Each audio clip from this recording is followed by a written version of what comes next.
Jay, what are you doing here? Nandyan ba si Cooper? Sorry, he's not home. Did something happen? She was just looking for you. Just don't say anything that's gonna make her worry.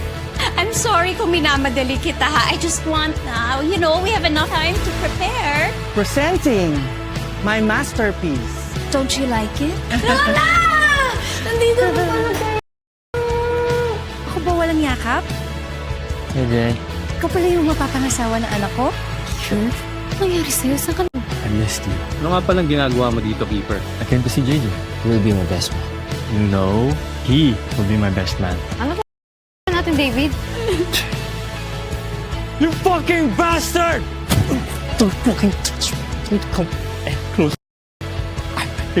Sabihin mo na kasi yung totoo. Ano pala yung sinasabi niya? You sure you want to hear it?